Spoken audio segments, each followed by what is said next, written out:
আত্মসমর্পণ করলেন জনপ্রিয় অভিনেত্রী ববি। আলোচনা সমালোচনা যেন কিছুতেই পিছু ছাড়ছে না চিত্রনায়িকা ইয়াসমিন হক ববির। কখনো সিনেমার প্রচারণায় অপেশাদার আচরণের অভিযোগ, আবার কখনো বাসায় চুরি, আবার কখনো ব্যক্তিগত জীবনের নানা ঘটনার খবরেই শিরোনাম হয়েছেন তিনি।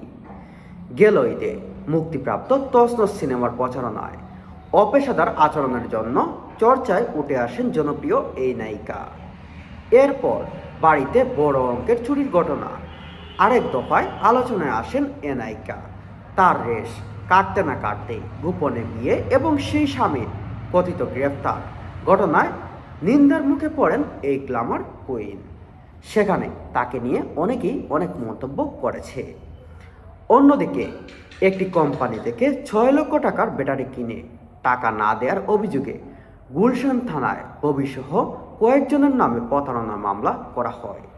সেই মামলায় বুধবার ঢাকা চিফ মেট্রোপলিটন ম্যাজিস্ট্রেট জ্যোতিষ ইসলামের আদালতে আত্মসমর্পণ করে জামিন চান ববি। তার পক্ষে ঢাকা বারের সভাপতি অ্যাডভোকেট আনোয়ার জাহিদ ভূঁইয়া শুনানি করেন। শুনানি শেষে আদালতে 1,000 টাকা মুচলেখা জামিনের আদেশ দেন। মামলায় অভিযোগ করা হয়, গত বছর নভেম্বরে ব্যাটারি বাকিতে কেনার ঘটনা ঘটে। ব্যাটারির মূল্য 6 লক্ষ টাকার অধিক।